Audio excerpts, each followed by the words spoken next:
అందరికీ వందనాలు. యేసుక్రీస్తు ప్రభువారు తాను పరిచర్య చేసిన ఆ దినాలలో నా మందిరము సమస్తమైన అన్యజనులకు ప్రార్థనా మందిరం అనబడును అని చెప్పారు. అయితే ఎప్పుడు ఆయన మందిరం సమస్తమైన అన్యజనులకు ప్రార్థనా మందిరం అనబడుతుంది అన్న అంశం మీద ఈరోజు దేవుడు మనతో మాట్లాడుతున్నారు. ఇందు నిమిత్తమై మార్కు సువార్త 11వ అధ్యాయం 17వ వచనం, నా మందిరము సమస్తమైన అన్యజనులకు ప్రార్థనా మందిరం అనబడును. మొదటగా సొలొమోను యెరూషలేము మందిరం కట్టాడు. ఆ యెరూషలేము మందిరానికి ఎవరు వచ్చేవాళ్ళు? అన్యజనులు ఏమైనా వచ్చేవాళ్ళ అంటే కేవలం ఇశ్రాయేలు ప్రజలు, ఆ చుట్టుపక్కల ఉన్న దేశాల వాళ్ళు ఏటేటా పండగ దినాల్లో వచ్చి ఆయన్ని దర్శించే వాళ్ళు. కేవలం యూదులు, ఇశ్రాయేలు యొక్క 12 గోత్రాల వాళ్ళు, ఆ చుట్టుపక్కల ఉన్న దేశాల్లో మాత్రమే వచ్చి వాళ్ళు అంతే. ఇంకా మరి అన్యులు ఎవ్వరు కూడా వచ్చేవాళ్ళు కాదు.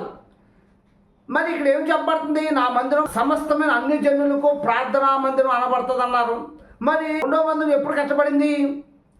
చెరపట్టబడినటువంటి ఇశ్రాయేలు ప్రజలు బబులోనులో 70 సంవత్సరాలు ఉన్న తర్వాత వాళ్ళు విడిపింపబడి మరలా వాళ్ళ స్వస్థలమైనటువంటి యెరూషలేముకు వచ్చి కోరేషు దర్యావేషు కాలంలో జెరుబ్బాబెలు ద్వారా మందిరం కట్టబడింది. ఈ రెండో మందిరానికైనా అన్యులు వచ్చేవాళ్ళు అంటే కేవలం ఇశ్రాయేలు ప్రజలు మాత్రమే వచ్చేవాళ్ళు. ప్రస్తుతానికైతే దేవుణ్ణి నమ్ముకున్న వాళ్ళు మాత్రమే, ప్రపంచంలో ఉన్న వాళ్ళందరూ కూడా యెరూషలేము వెళ్తున్నారు. ప్రస్తుతానికి అక్కడ ఏంటుంది? ఏడుపుల గోడనే ఉందంతే. ఆ చుట్టుపక్కల యేసుక్రీస్తు ప్రభువు బ్రతికిన దినాల్లో ఉన్న ఆ ప్రాంతాలను చూడడానికి, బైబిల్ చరిత్రలో ఉన్న ప్రాంతాలను చూడడానికి మాత్రమే వెళ్తున్నారు. అక్కడ ఎటువంటి మందిరం కూడా లేదు, ఇప్పటి వరకు కూడా లేదు. మరి ఏం చెప్పబడుతుంది? నా మందిరం సమస్తమైన అన్ని జనులకు ప్రార్థనా మందిరం అనబడుతుంది అన్నారు. మరి ఎప్పుడు సమస్తమైన అన్ని జనులకు ఆయన మందిరం ప్రార్థనా మందిరం అనబడుతుంది అంటే ఇది రేపు 3వ మందిరం కట్టబడిన తర్వాత సమస్తమైన అన్ని జనులకు ప్రార్థనా మందిరం అనబడుతుందా అంటే ఇప్పుడు 3వ మందిరం మొదటగా కట్టబడాలి.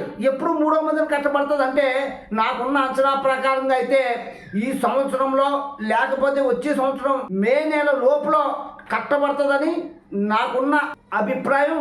ఆ కట్టబడిన 3వ మందిరంలోకైనా సరే సమస్తమైన అన్ని జనులు వస్తారంటే అప్పుడు కూడా రారు.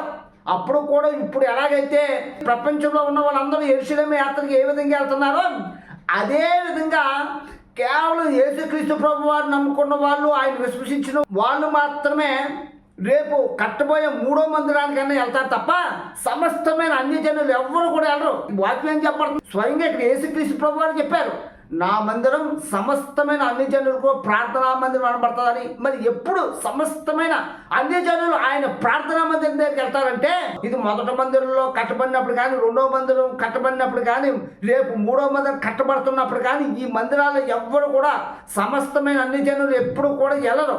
ఎప్పుడు సమస్తమైన అన్ని జనులకి ప్రార్థనా మందిరం అనబడుతుంది అంటే రేపు కట్టబోయే 3వ మందిరాన్ని ఆ 10 మంది రాజులు 7 రాజ్యాల వాళ్ళు 7 ఏళ్ల శ్రమల కాలంలోని కట్టబోయే 3వ మందిరాన్ని వాళ్ళు కూల్చేస్తారు.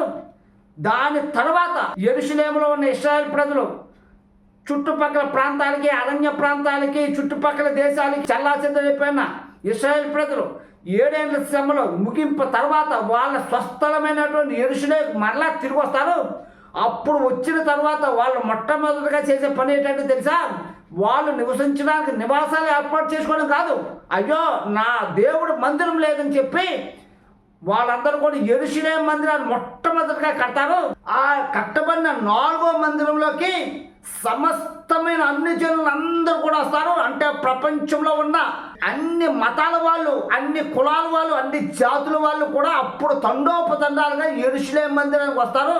అప్పుడు నెరవేర్చబడే వచనం ఇది, నా మందిరం సమస్తమైన అన్యజనులకు ప్రార్థనా మందిరం అనబడుతుందని. ఆ వాక్యం అప్పుడు 4వ మందిరంలో నెరవేర్చబడే మందిరం కోసం ఇక్కడ యేసుక్రీస్తు ప్రభువారు మొదటి రాకల్లో వచ్చినప్పుడు చెప్తున్న ఆ మందిరం విశిష్టత కోసం చెప్తున్నారు. నీ వచ్చిన ద్వారా మనకు అర్థమవుతుంది. దేవుడి కొద్ది మాటలు దివించును కాక.